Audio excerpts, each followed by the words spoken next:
Let's see if I can't get in here to get a hold of that hose. My fingers hurt and it's a... Ah! Why did that just happen to me? The clamp unclamped and it snapped against my finger. Ah! Hello there everybody, good day to you guys. Welcome back to the channel. Glad you guys are here. Today's specimen slash patient slash client looks like it's going to be a 2010. It's a Buick variety of an Enclave. I believe this thing has a 3.6 liter V6 for the power plant. Customer states diagnosed this in 4 different ways. No, seriously, not kidding, look. 4 different ways. They say perform cooling system pressure test, vacuum bleed cooling system, do cylinder leak down test, do radiator and flow and fan control test. So in other words, it's overheating. I think that's what they want. Yeah, I guess the story is that there's been a extensive amount of engine cooling system repairs that have been performed on this 3.6 liter, and the customer states that they are smelling a faint smell of engine coolant while the engine is running, and they're also complaining of visible bubbles in the radiator surge tank. So I think that my consumer thinks that there may be a cylinder head gasket issue on this this particular unit at 195,280 miles on the odometer. Let us restart the engine. Okay. Check engine lights on. Yep. Yeah, so it does have a check engine light. Let's get that park and brake turned off. I'll tell you what, while it's cold, let's go ahead and nose her on into the shop, and we're gonna take a look at the surge tank for the cooling system, and we're going to determine if we see bubbles coming through that thing or not. Oh no, my gate is not fully opened, and Lauren's trying to back out. Traffic jam, stand by. Well, I guess my intro wasn't very well thought out since I don't even have the gates open. You guys believe that? Silly, right? Okay, let's try this again now that I can get around through the gate. And Lauren has turned around, and looks like we're playing a game of chicken here. Get around that corner. I'll let her go by. Here, you go ahead. Hello. Hello. This is your mandatory video appearance. Hello, goodbye. See you later. Bye. Alrighty, we've got the logistics of this matter sorted out to some degree. So we're gonna nose this thing in, popping the hood on this unit. Let's take a look at the surge tank and see if we have some cooling system bubbling issues. We'll see what the condition of the coolant is while we're at it. You know, oddly enough, my client here never said a word about the vehicle overheating. Oops. Well, that was off script, wasn't it? Yeah, they never said anything about this thing overheating. Dropped my paper too. Falling apart. So I'm wondering, why are we running bubbles into the surge tank, but we're not overheating?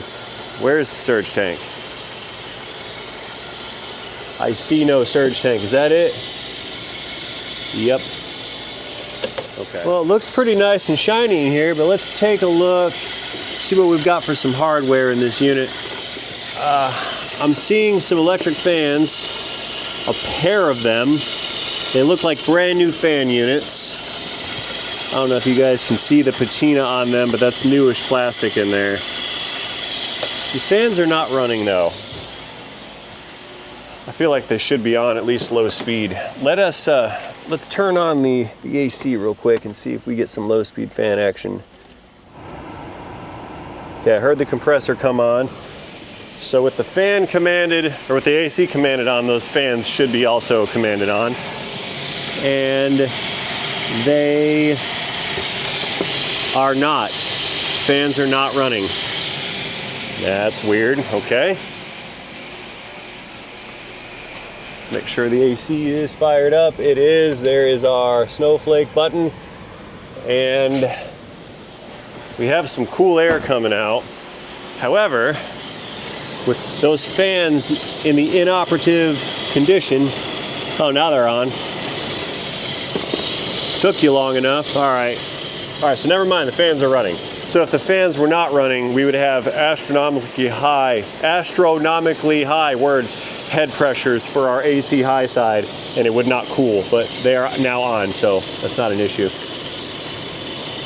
Let's see what we got in our surge tank. It's not really a surge tank, it's an unpressurized tank. But my guy's saying they're seeing bubbles in there while the engine's running. I don't see any.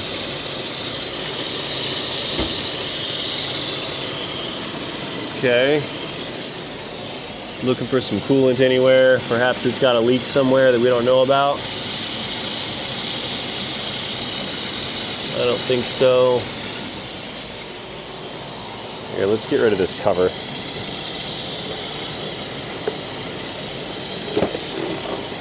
I hear a whooshing noise.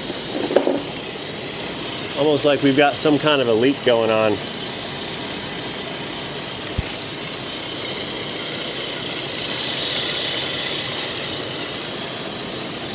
Kind of a mess. Where's the thermostat on this unit? Down there somewhere. Yeah, there's a lot of new parts on this. Yeah, there's thermostat down there. Right at the bottom of this pipe. Right there. Right there. That thing's nice and dry looking. Okay. Well. Yeah, I don't see any coolant up top. Let's look at the radiator area. Nothing. No, can't see past the condenser. Let's look at the bottom for moisture. No, nothing at the bottom. I do not believe we have a coolant leak. That's good.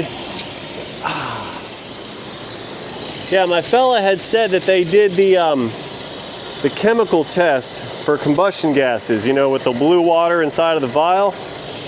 Basically what you would do is you take your chemical vial, you fill it full of a solution, you place it over the cooling system, and then you pull vacuum through it. If any combustion gases end up in the cooling system, as it passes through that vial with the solution in it, it'll change the color of the solution from a blue to a yellow. And that's a positive indicator that combustion gases are present within the cooling sample. But we don't have any bubbles to test. But he said he had done a chemical test and that it had passed. So I don't see the reason to do another one. I'm gonna let this thing come up to temperature, and then maybe at that point we'll see some bubbles. So in the meantime, we're gonna bust out the scan tool and go see what that check engine light is about. By the way, you guys were asking me what happened to my other scanner, the new one that I bought. I don't know. It's probably over there being used. I got like 4 of these things. Duplicity is a good thing. You want to have more than one of something. Because what if someone's using it and then I need it? Or what if one of them doesn't work properly at a certain vehicle? What if I need to use a function off of one that I don't need off of another? What if I need to take one home?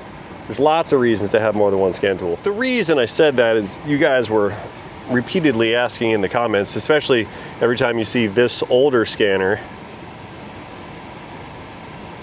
you wonder where the new one went. You know, it's funny. I remember when I bought this thing a few years back, and the internets were like, oh, look at you showing off your YouTube scan tool money over here, buying a new tool. And I'm like, you guys, it's not that expensive of a tool. But I remember I got chastised for buying it from the Must Be Nice people. And then when it was gone, everybody was like, where'd your scan tool go? How come you're not using that one anymore? It's funny. It's funny to me because people flip their minds.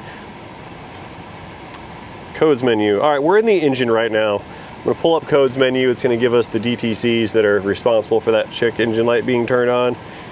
Go right here to display codes. Oh no, 420, P0420, catalyst system low, efficiency bank 1, current DTC, test not passed since DTC cleared up. Okay, so P420 and a P430 is suggesting that the vehicle's catalytic converter's efficiency level is below the minimum threshold of efficiency. So it's basically saying that the rear O2 sensor has reported back to the ECM that the catalytic converter is not performing as efficiently as designed and should be replaced. It's a failed emissions component. Now you get that from two primary things. One, the cat converter has failed, or two, the sensor that monitors the cat converter has failed. You can also have some electrical problems, and you can also have a sensor issue. Let me find sensor data right here. So there's not many things that can cause that code, but it is something that needs to be diagnosed. We're gonna look at the bank 1 downstream O2 sensor. So we're looking for bank 1 sensor 2, checking on the millivoltages. Yeah, volts are switching, so we don't really have a hung up O2. Needs to be investigated further with a pinpoint test, but I think we've got a, ooh, hang on, let's graph it. Here we go. 2 downstream O2 sensors, bank 1 sensor 2, bank 2 sensor 2. These are both both of these sensors are located behind the catalytic converters, and you can see visually there's a huge difference in the reports that are being returned back to the ECM. One of them is graphing high, low, high, low. The other one is graphing all over the place with no method to its madness. Again, needs to be investigated further. Most likely needs a catalytic converter. All right, so back to this cooling system stinking business. Smelling something while driving. So the check engine light is no help for our cooling system business. Let's shut this thing back down. Time to get a little serious. We need to break out the cooling system pressure test. We're going to pressurize this engine's cooling system and see if we lose any pressure anywhere, or maybe we'll find some leaks somewhere. I don't know. I'm not really certain what we're looking for, so maybe if you guys see it, you can chime in the comments, let me know. But yeah, I don't really know what we're doing, but I'm gonna figure it out. We're gonna figure it out. Let's drag out. The whole time I was talking, I was looking for a tool. I think it's the big box. Master Cool, yeah. Master on the floor. Pick you up later. All right, let's open this unit up. Oh.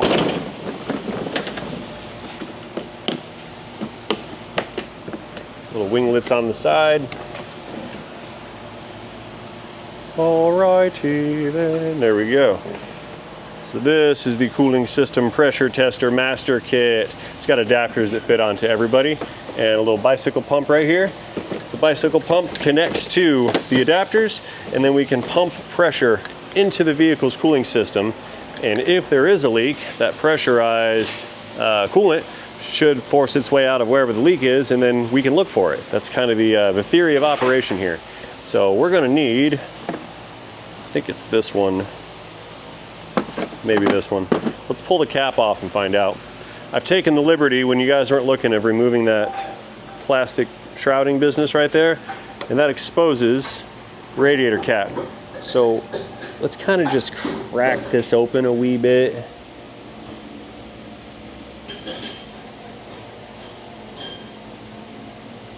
I don't think it's full of pressure yet. It shouldn't be. A little hot though.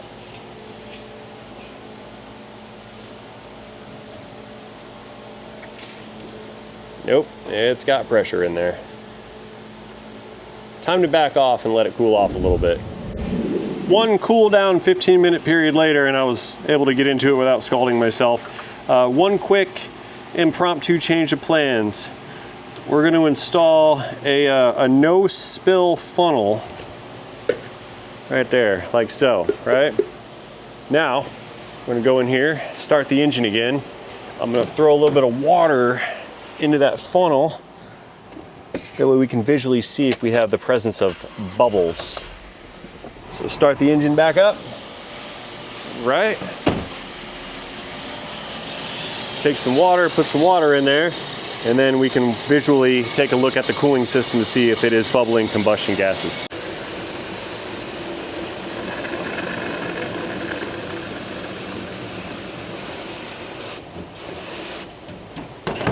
This is distilled water out of the dispenser, so we're good, no worries. Yeah, that's right. I buy my distilled water in bulk, just for radiators.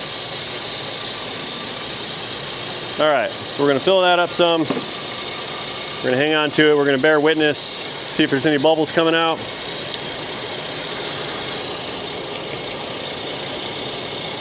I don't think we are. Yeah, I don't think we're sending any bubbles this way. Let's, I'm gonna squeeze the hose.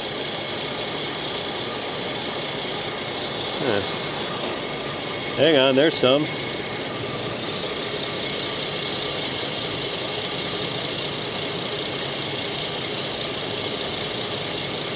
I mean, well, let's give it a little bit of time. See what happens. All right, let's do the squeeze check real quick. There's a bubble right there. I saw one form. So what I'm gonna do is reach in. I'm gonna give that hose a bit of a squeeze. Yeah, there's bubbles. See those? Okay. So if there's bubbles coming out, how'd that happen? If there's bubbles in the liquid, how do we have the bubbles in the liquid? It stopped shaking up. Yeah, there's bubbles in the cooling system on this Buick. Do you know why? Because it wasn't primed and pumped. Could be, could be. Because there's air leaking in somewhere. Could be. Yeah, okay, very good, very good. It's carbonated. It's carbonated? Oh, that was fantastic. It's carbonated. I like that. When did your sarcasm start coming out? Well, this is a new development. I like that. I learned it from you. You learned it from me? Yeah, it's carbonated. I have to. I have to have sarcasm. So yeah, words. I have to have sarcasm. Yeah, there's some bubbles right there. There's another one. All right, well, there's a bunch of them right there. What is all this and why are we getting it? Let's not pressure test this yet. I don't think we have an external leak. We might have an internal leak, so I'm gonna switch this up. I'm gonna suction this water, coolant back out. We're gonna pull the level down some, and then I'm going to install the chemical test thing that I had mentioned earlier, and we're gonna run our own chemical test on this to see if we have combustion gases. I saw quite a bit of bubbles right there. That should be enough to trigger the chemical reaction in the unit. So let's suction out some of the coolant with this, actually no, never mind. I'm not gonna use this. This is usually for petroleums and transmission fluids. I completely forgot that I have like a whole entire coolant service recovery platform system right here. Check it out. Hook air to it and I can suction that coolant right on out of it. No problem. I'll just use this because that's why I bought it. So we're gonna need some air pressure to actuate the tool here. Let's go ahead and fire up some air. There we go. Now, let's vacuum out all of our coolant.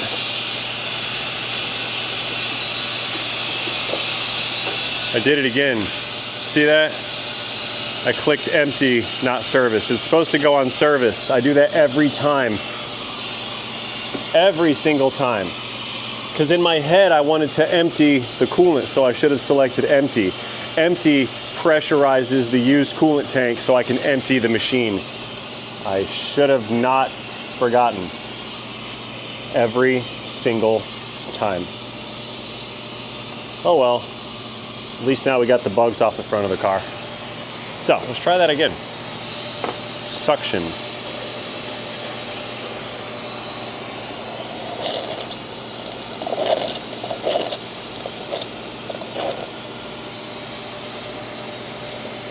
We are definitely suctioning now.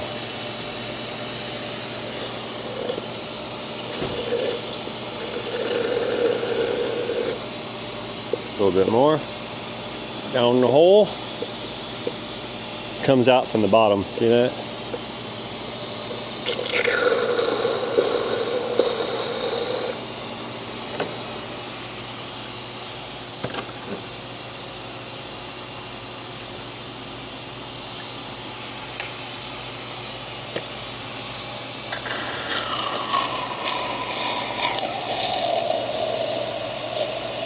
Down to there should be good. Now I'm going to put the no spill funnel device back in position.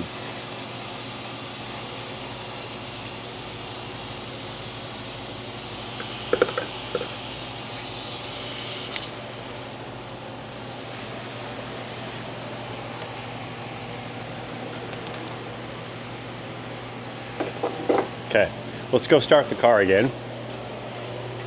And then we'll set up the testing device.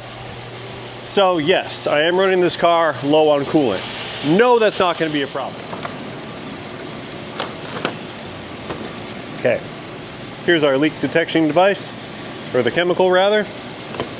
This is the device, and then these guys, these are the vacuum tubes designed to draw some air in through the device so that the reaction may or may not take place. So, pull the business end off of this guy and take our bottle of solution. Now, there is a fill line right about here, so on the vial, okay? So we don't need to overfill it, we only need just a wee little bit. Right up to the line, that should be good. See that? Ah, I'm leaking.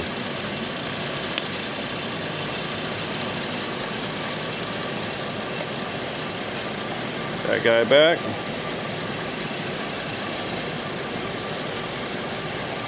Now we hook this end to a vacuum source on the engine, and it will pull air through the bottom of this guy right here.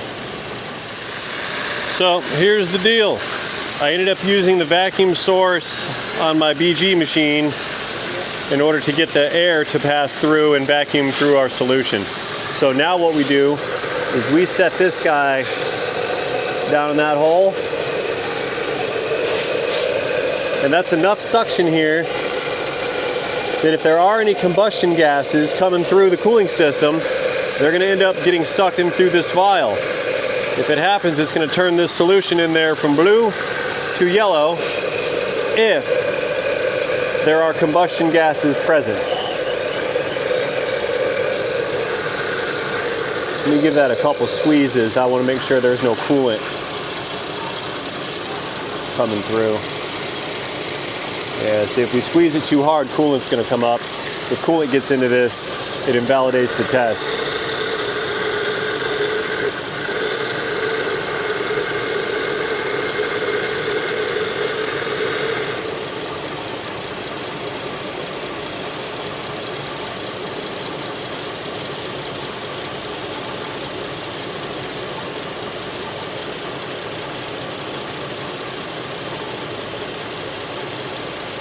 My throttle.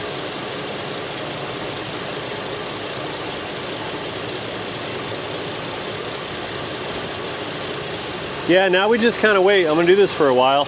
It's either going to turn yellow, which is a positive result, or it's going to stay blue, which is a negative result.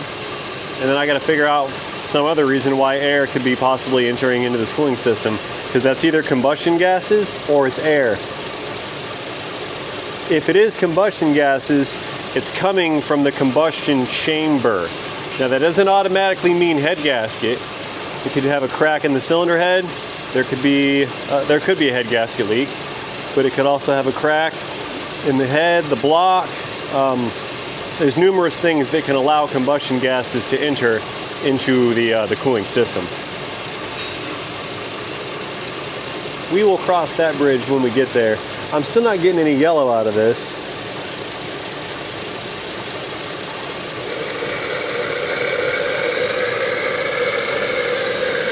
Let's give it a squeeze.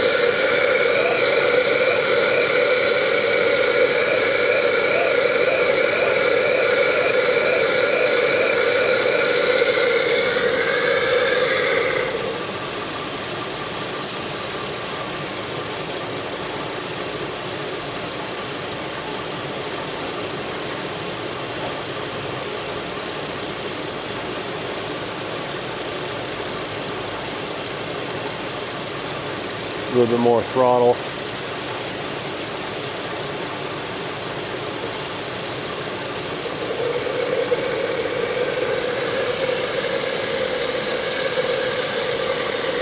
Okay.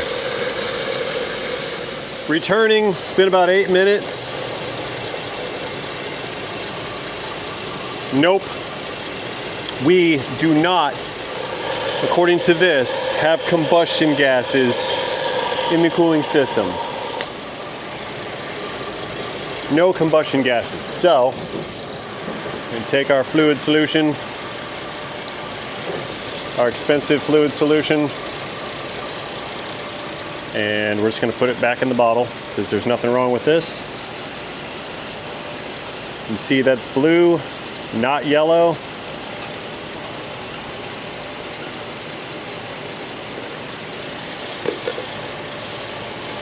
So that was a successful test. We don't have the problem here. So, where are the bubbles coming from? Well, if they're not coming from the chamber, they've got to be coming from somewhere else. Don't know where. This is not really a normal type of deal. But I think now we're gonna throw the pressure tester on here and we're gonna pressurize the system. So we go find the adapter that matches this for the bicycle pump, hook it up, pump it up, see what happens. I think that's close enough-ish. We got the O-ring to seal the pipe against the vent. I think this is the right unit. Not even the blue one? Is it the blue? I think so. 17. If that is the right one, then the pump will let us know. If it pumps up, it's correct, and if it doesn't pump up, it is incorrect.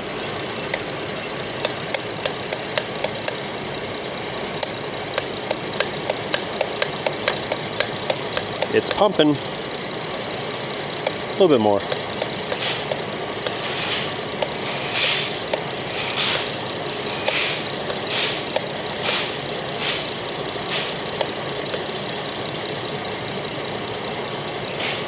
It's holding. Okay.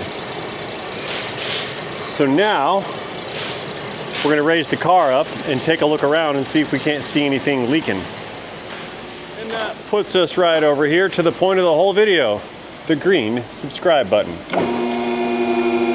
There we go. It's a clever little reminder to kindly ask you guys to consider subscribing to the channel.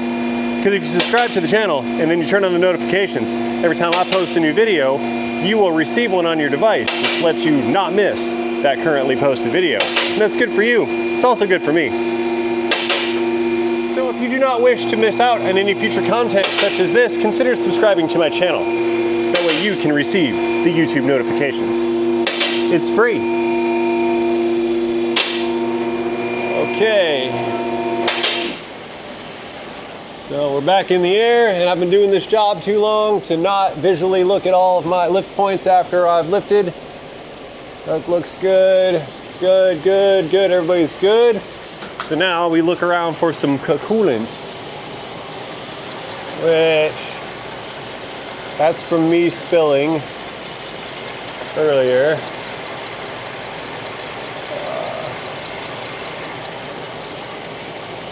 That's oil. All right. That's AC water from the evaporator. That's coolant that I had spilled earlier.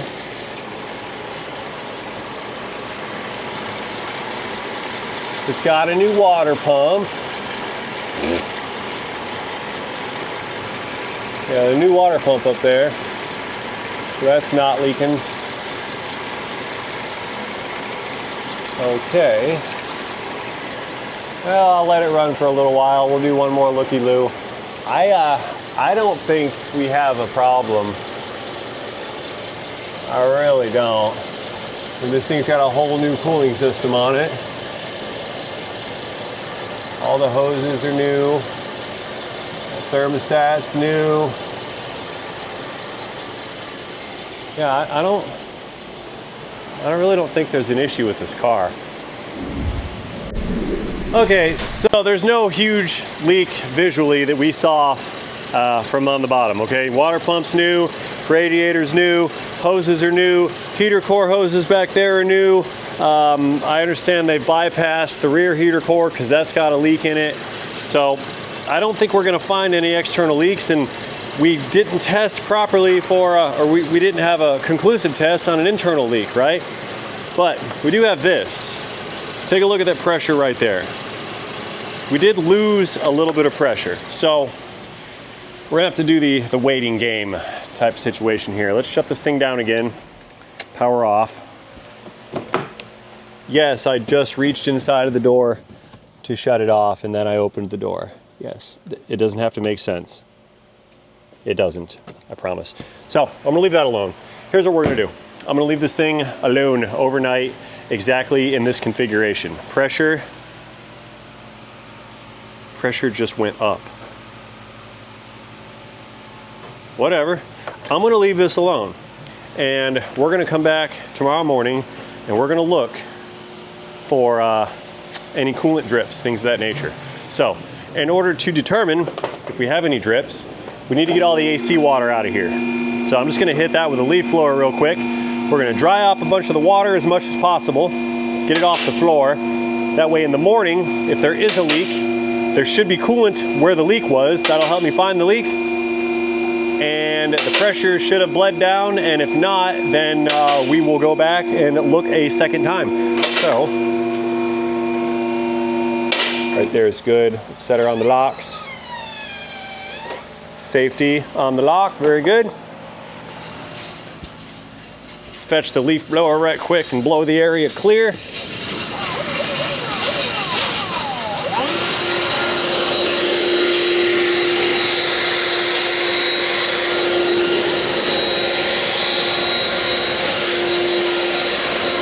Goodbye, watcher.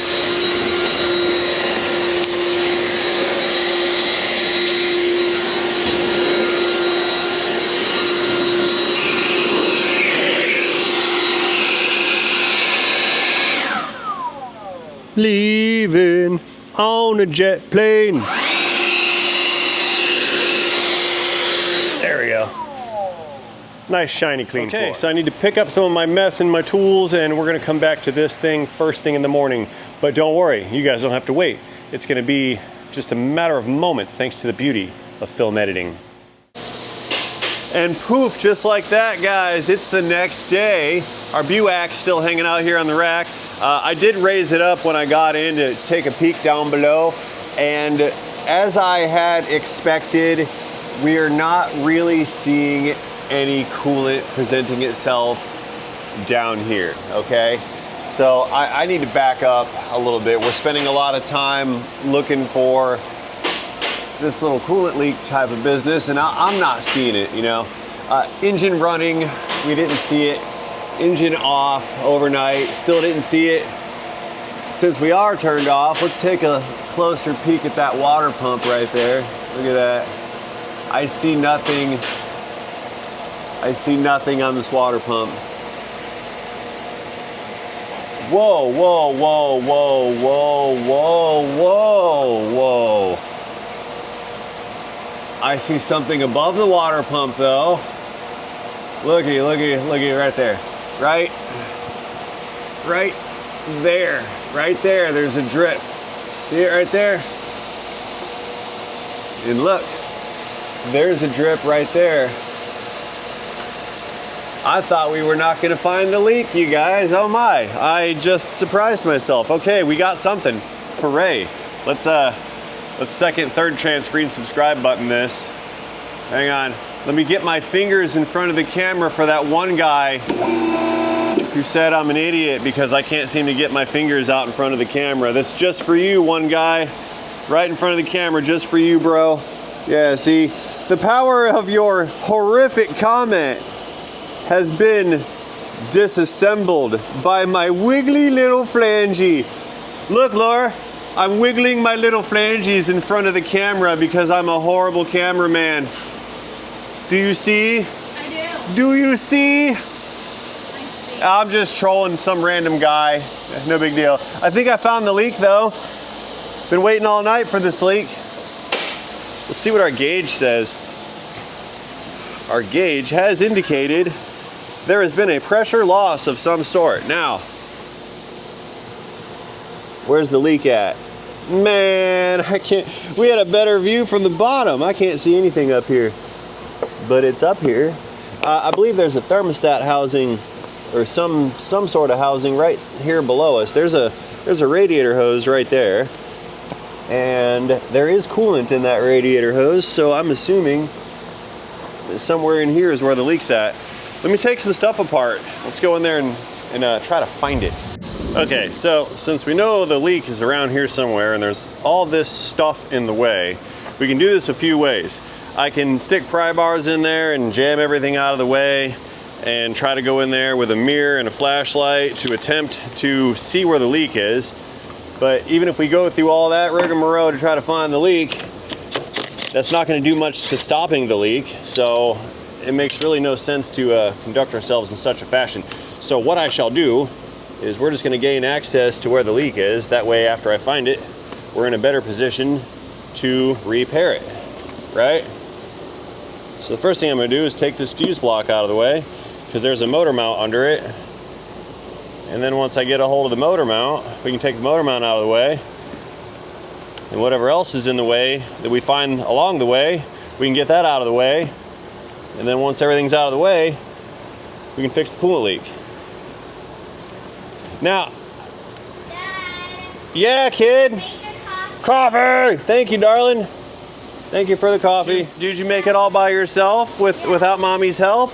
Yeah, Did you put the water in the machine? yeah, You did? yeah. How awesome is that? Is it yummy, delicious coffee? Thank you, babe. Thank you. Now I have 2 coffees because she likes to make daddy coffee. That one's still fresh. Yeah, we'll come up, we'll tear this one down first and then drink the next one. Okay, so I'm seeing some evidence here that someone's been in this before, because half the fuse box is sort of torn apart.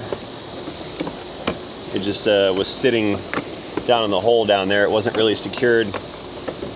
That's fine. I'll work with it. Just kind of lay this thing off to the side like that, maybe. Good. Yeah, you stay right over there. So let's see. We're not really getting any closer to seeing what we need to see, are we? I think not. I think that this piece of plastic business needs to go away. What are we stuck on? Oh, I see. Little tab right there. You go up here.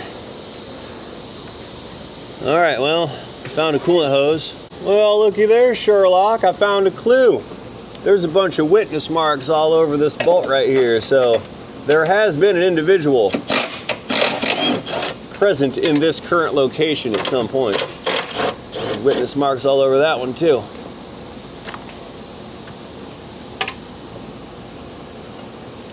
Man.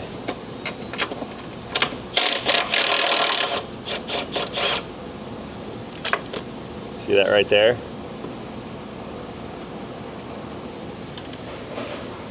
You see that one right there? I made an error, big error.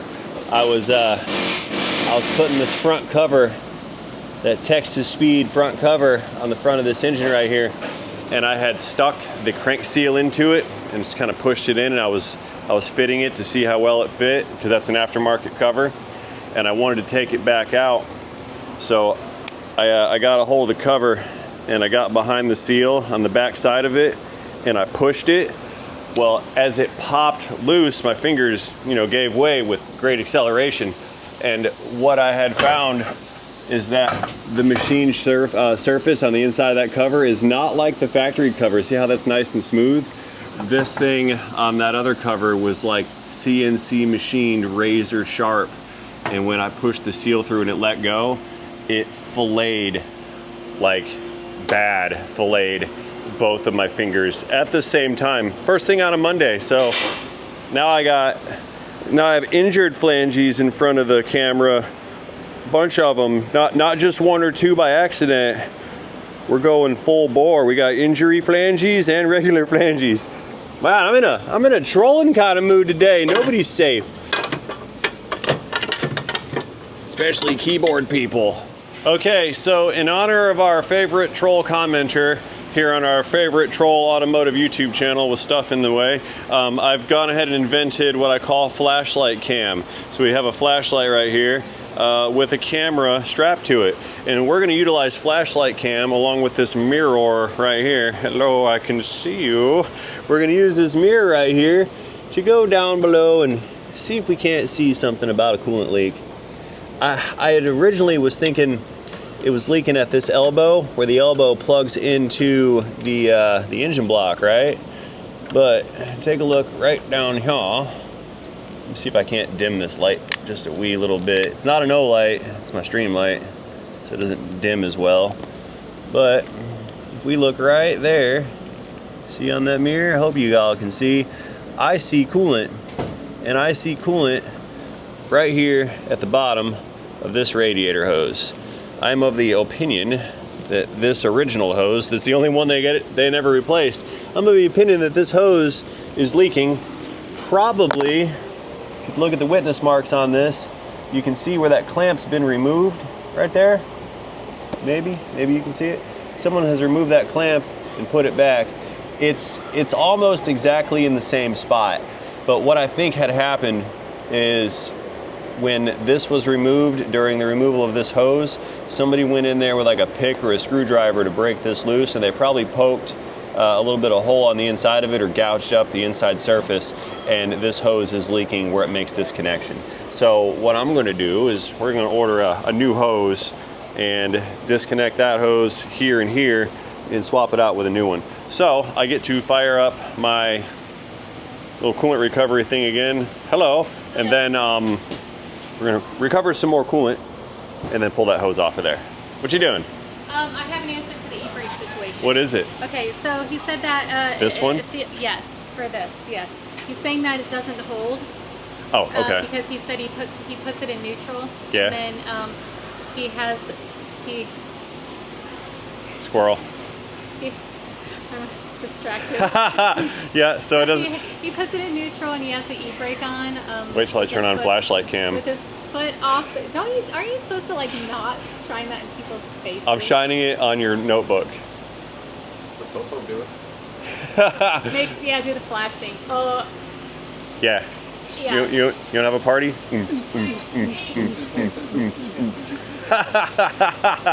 All right, so the park and brake doesn't hold. Got it. Got it. Okay, no problem. I need to order a hose for that, and we'll check out the park and brake. Is that all he said? That's it. All right, so hose, park and brake, moving on. Have a nice life. Got it. Okay. Well, let's take this hose off since you're going to order me a new one, yeah? Yes. All right. Yeah. Then I'm going to take this one off. Shouldn't be that hard. We got one clamp and one not great hose clamp. I don't like these. They come loose and they back off. Here, can you see it? Turn on flashlight cam again. Just for that one guy. Yeah, there's a clamp right there. Boom. Okay, so I want to suction some more of that fluid out so I don't make a mess. We're going to click it to service this time, Ray, not empty. Empty is for the machine. We're going to service. Stick that, this is nice and easy too. Stick that in there. Lock it in, just let it ride until it's done. It won't take long. Here, let's just suck it all out. Why not? Collapse the hoses down. Yup. We're gonna get rid of all that coolant.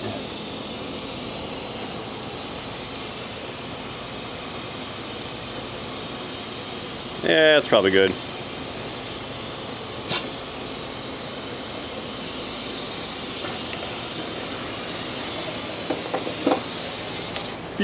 Okay, so I should not have any coolant in that pipe right there.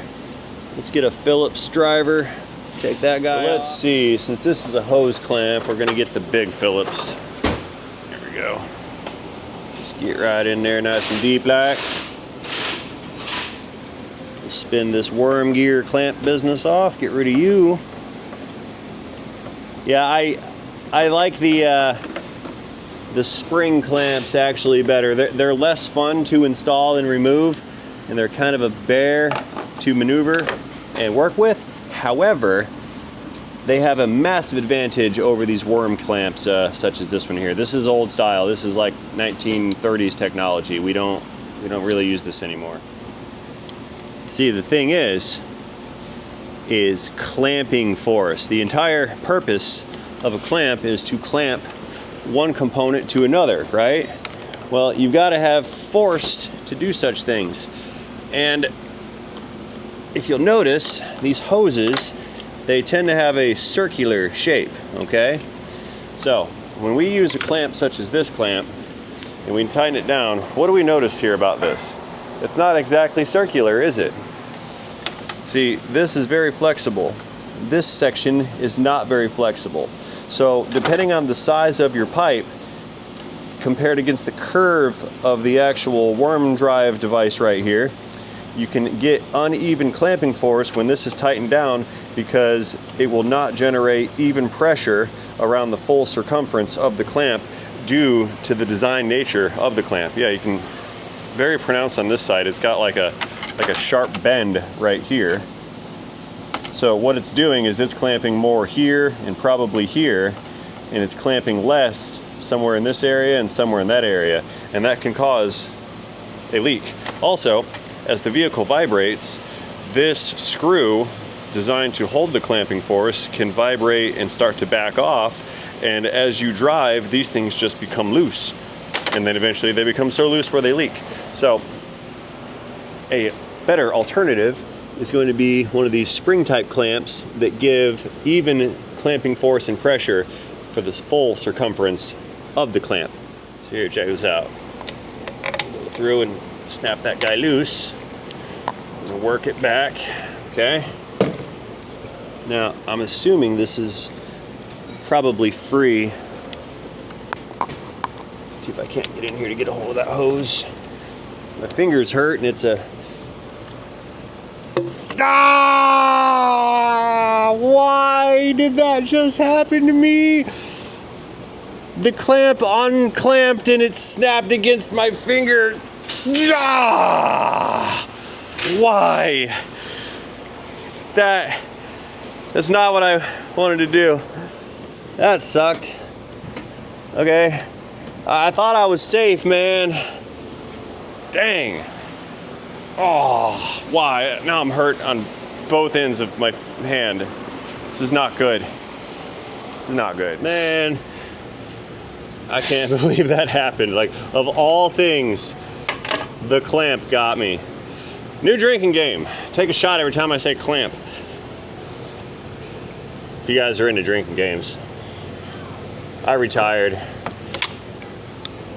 Oh, my hand is on fire. It's like radiant heat. Ew, crust-o-matic. Look at that, that's nasty.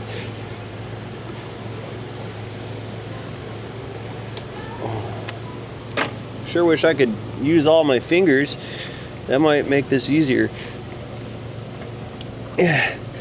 Come on, just come off of there, please. I don't want to do this. Here, let's take this reservoir out of the way some. In an ideal world, that clamp would have come off by now, but we live in a flawed world. Flawed existence. Yeah, that gave me all kinds of space.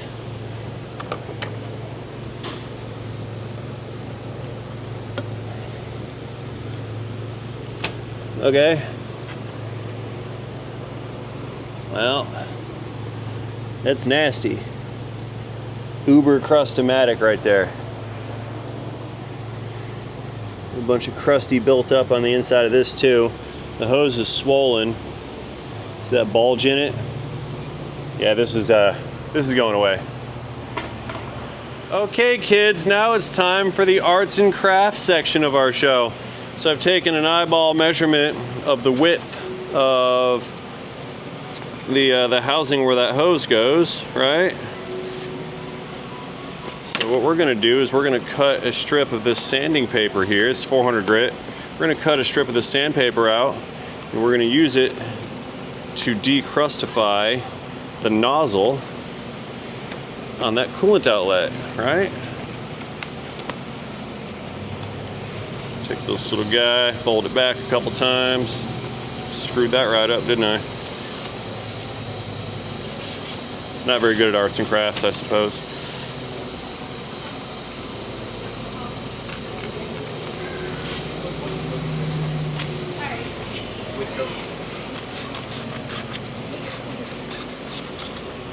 There we go. So we got ourselves a little strip, right? We're gonna wrap this strip around that housing, and then we can work it back and forth to sand off the housing. Get rid of all that crust-o-maticness. Because cauliflower coolant crust does not do a good job of sealing the liquid. Wet sand it.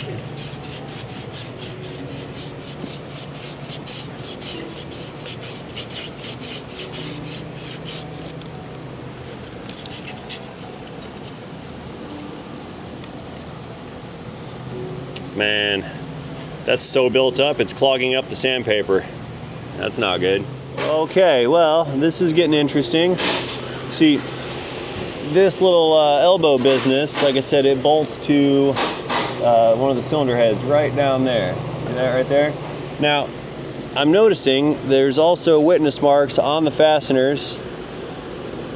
Yeah, let's get you over there. There's some, see them right there? There's some witness marks on the fasteners, so it looks like this thing's been removed. Now, if we look down in that hole, see the water pump right there, center of the screen? You guys see that coolant on top of that water pump bolt right there? I also think that this elbow might be leaking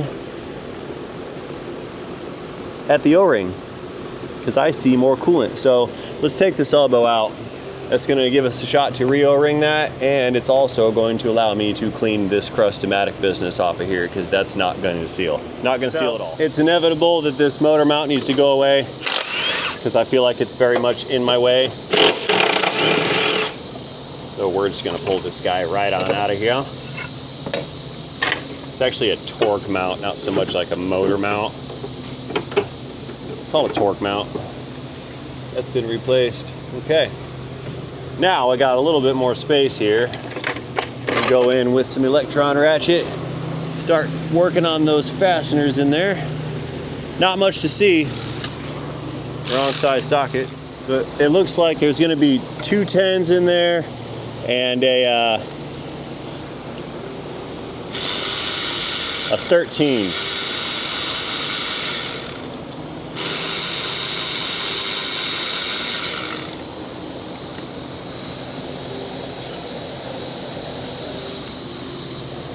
There's 2 of them, and the 13.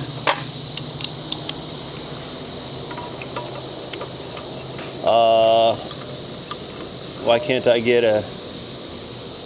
No, maybe that's not the right bolt. I believe I was incorrect. It looks like it's just the 2 bolts. There's that 13 right there, but that's not for this housing. Yeah, see that? It moved. That housing moved. Okay. So since it moved, all the fasteners are out. Let's wiggle this thing on back. There's that nasty crusty O-ring we were chatting about earlier. It is super flattened out. That thing 100% needs to be replaced. Now let's get in a little closer like and see if we can't see if that O-ring was in fact my coolant leak. It could have been there, and it could have been right there. There's my finger again, but it could have been right there.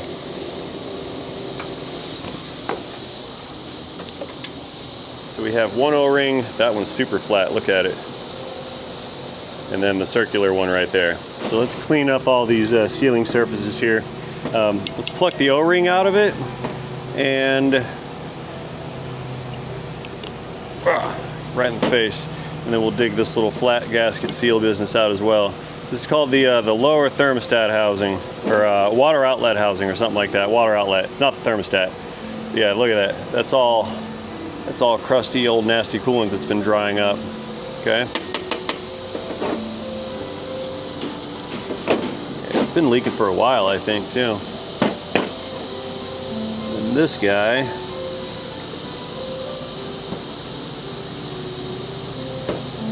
See, this kind of stuff that fillets your thumb or pokes a giant hole in it. Look at this thing, that's so nasty. I'm surprised it wasn't leaking worse than it was.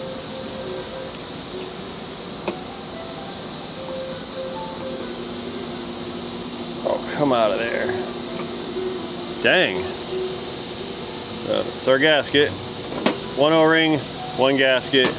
2 coolant leaks disguised as one. All right, to the super safe wire wheel. Let's clean this business up.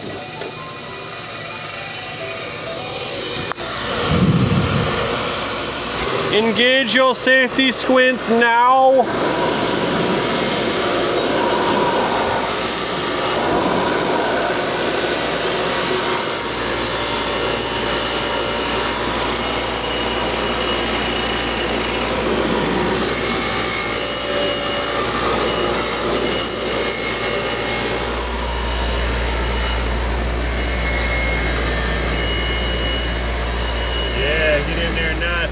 like in those edges.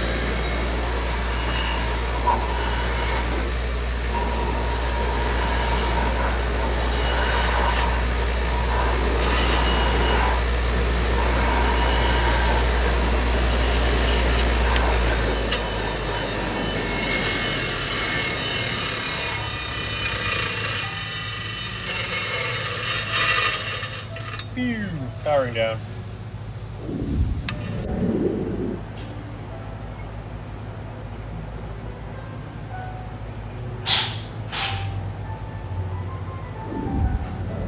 Looky, looky, I have new gaskets and O-rings. So this guy, here, let's compare. There's our old crusty flattened out one, same shape. So this guy just gets pressed into that little groove right there, like so.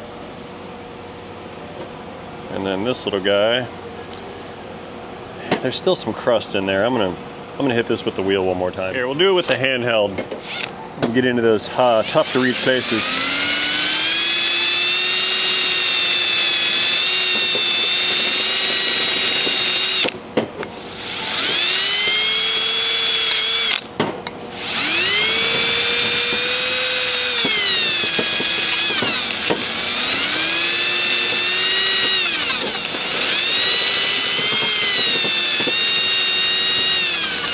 Are we there yet? Yep. Pretty good. The dust off of that. Slip this guy into its groove like so. Excellent sauce. Beautiful. To ease the installation on this thing, we're just gonna put a little bit of dielectric grease on there, just for a lubricant. Go all the way around. Just a wee bit. We don't need to load it up. We just need a slight amount of lube. Nothing crazy. So now this thing can slip into the bore in the hole in the cylinder head. Okay, coming back in. Let's get this guy lined up with the hole in the head right there. See it? Push it forward. Okay, we're sitting flush. Perfect. And two bolts. They're down there. You guys can't see them. They're kind of far away. But I can feel them. And we can talk about them. Gravity. Get out of here. Where's that other bolt hole at? There it is. All right, good deal.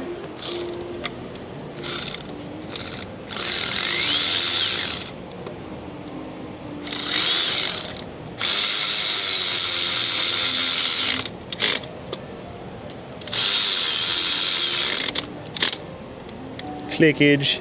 All right. So that guy's on. That's resealed. So I don't have my hose yet. So since we have no hose, we can install some torque mounts and whatnot while we wait.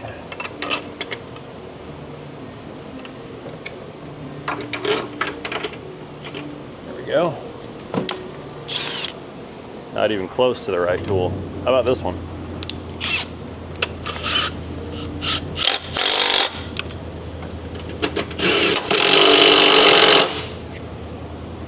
Very nice. What's next? I think I need maybe this little tray. Put this little guy in. How do we go? How do I fit you in your hole? I think it goes like this.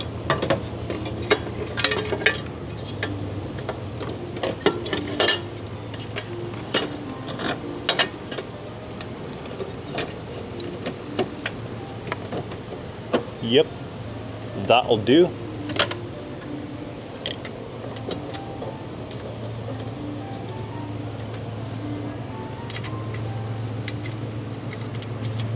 One more 10, what'd I do with it?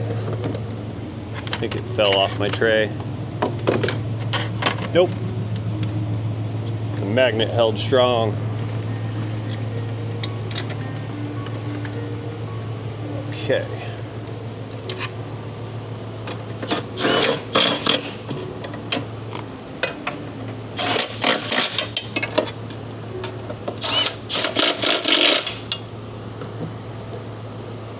Stay. this guy. How'd this thing sit? Like this.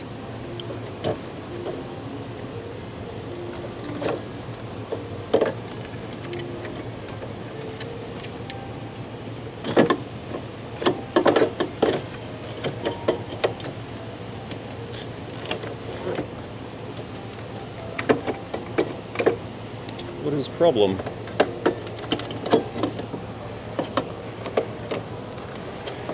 Get on there, you. It's not lining up with the little tabs that are everywhere. There's like 3 of them. One in the back, one on the side, and one up here in the front. There we go. Now they're in.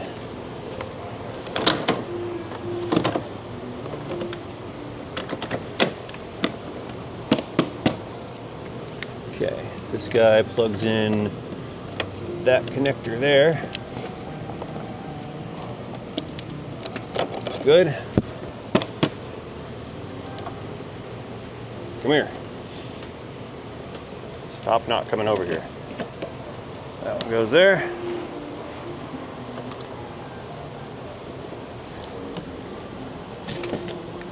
We'll leave this alone until I get my hose because I need to get access to right there. So back on standby again.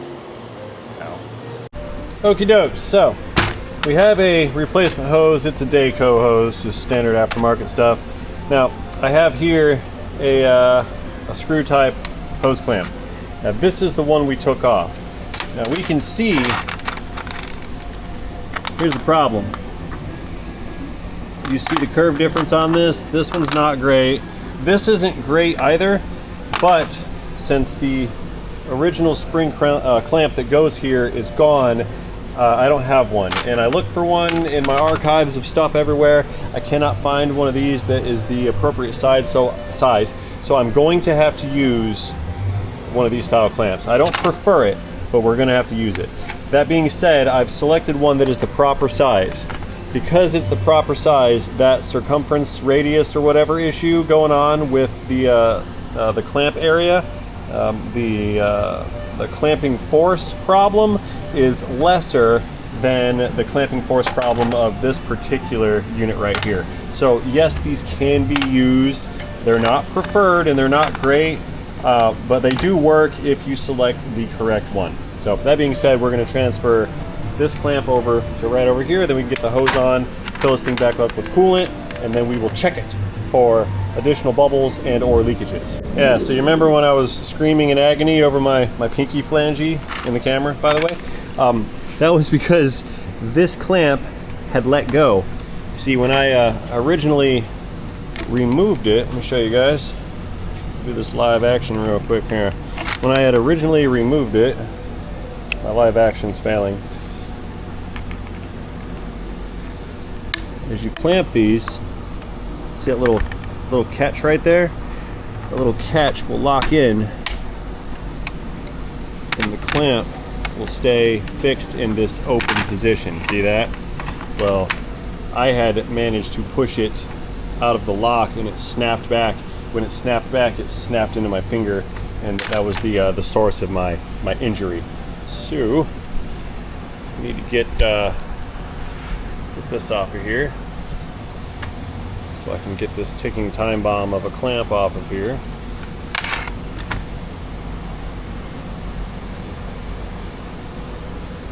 Now, stick it right on there. And now we'll deal with that problem later. Okay, so on the front of this here radiator area, I'm gonna feed the hose in.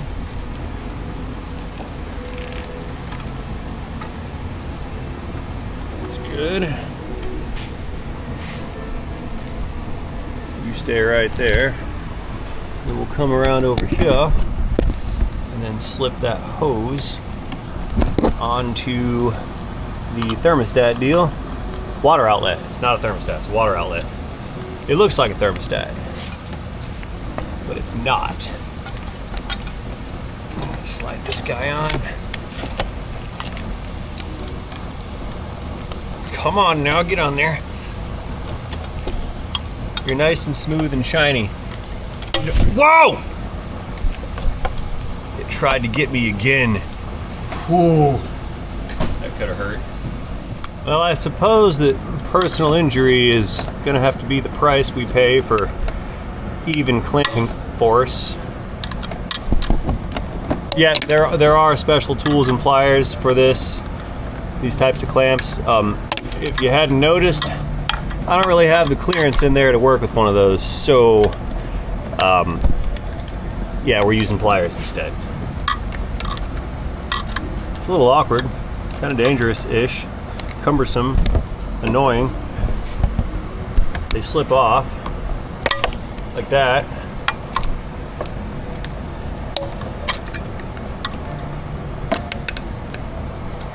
Stop not staying on.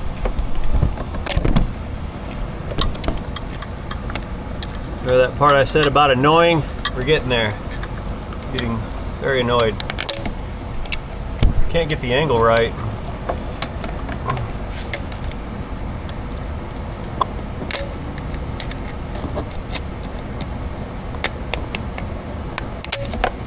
Ooh. I'm increasingly becoming more frustrated as I continue to repeat the same action with no change in results.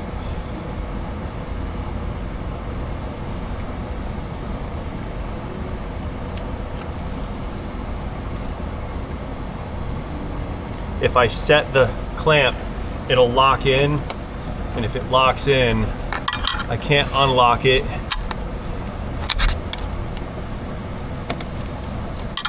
Not with all this stuff in the way, so I do not want to set it. That should be good. Look about right to you guys? Yes.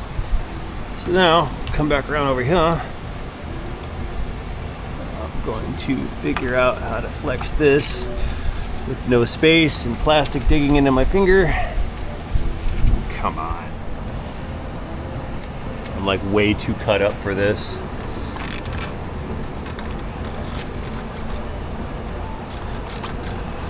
There we go.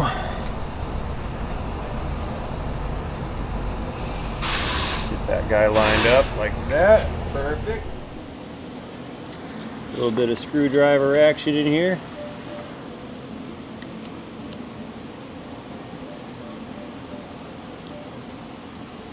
There we go. Now we don't need to crank the daylights out of these. If you crank it too much, you'll just tear the threads off.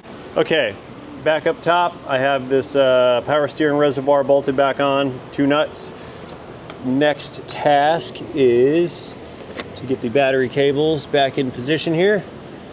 So let's untape that which we have previously taped. It is a live wire, that's why I taped it. Put that guy right there on top. We had this little power wire going with it. 1 nut.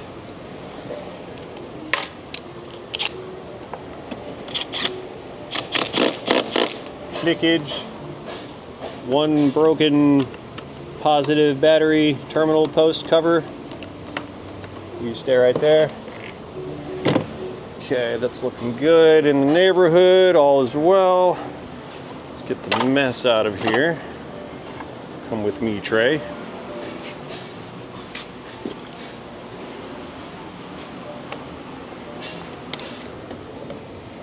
One tool, looking good. Okay.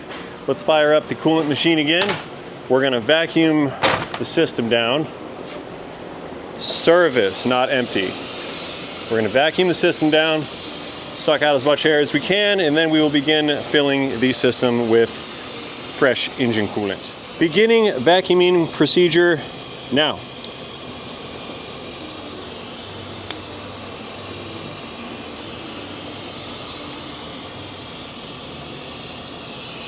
The hose has become collapsed.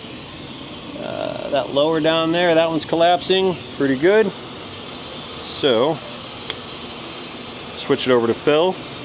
And we're now taking fluid from this tank right here, pumping it in, and we are filling the engine's cooling system. Stand by, it's gonna take a minute.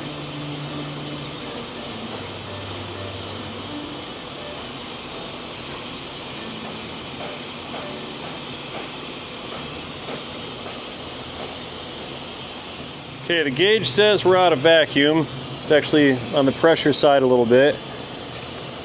Whoop. I think we're full. Yeah, that's pretty full in there. Real nice, all right. Well, let us go restart the engine. Let's let it come up to temp, get the thermostat to open up, and then we'll check final coolant level. Once we have a good coolant level, we can observe for some bubbles. Now, there's probably a bunch of bubbles in there because there's a bunch of air in there because we sucked out all the coolant. I don't know if the bubble test is going to be sufficient.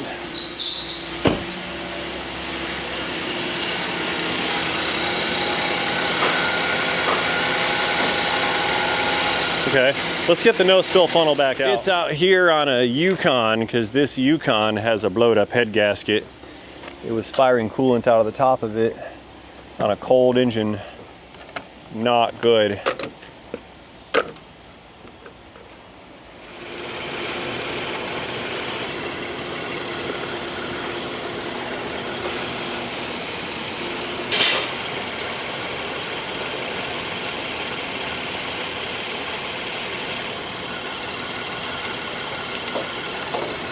Let's give some hoses a squeeze.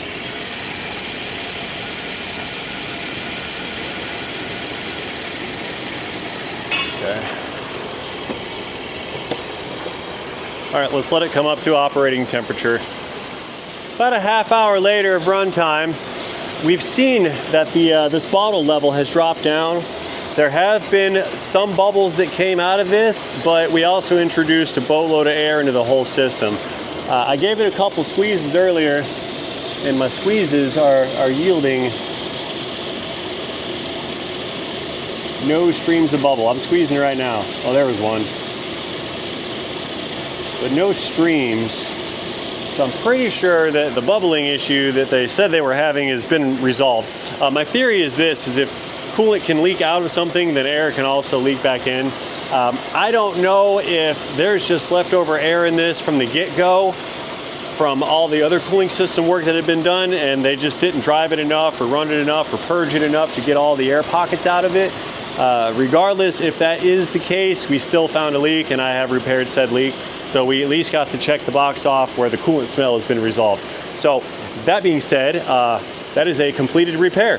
I have nothing more to offer on this engine at this time. I do have one more note on this work order about check the rear parking brakes. The guy says that it doesn't hold as well as he would like. So I'm gonna pull the rear wheels off later, take the drums apart or the discs, view the drum in disc parking brakes inside of the hat of the disc, and we're gonna see if they're delaminated or something. It's a fairly inconsequential thing. I don't think I'm gonna make a video about that, so it's probably just gonna be a brake job. Anyway guys, that being said, I don't think I've got anything else to offer you on this vehicle, this video, or this cooling system at this current point in time. I would only ask of you to let me know in the comment section down below what you think about this video and this diagnostic and the repair. Let me know what you think about the channel while you're down there. Don't forget to engage that like button. Maybe consider subscribing so you can get a notification so you do not miss out on any future content such as this. It's free for you and it helps me out tremendously. That's also what YouTube uses when it decides if it wants to recommend this type of content to other potential viewers. So you're doing everybody a huge communal service by liking this video. Anyway guys, that'll end my moment of shameless self-promotion. Appreciate you guys being here. See you guys in the next one, in a day, in a video, in a Buick, end of transmission.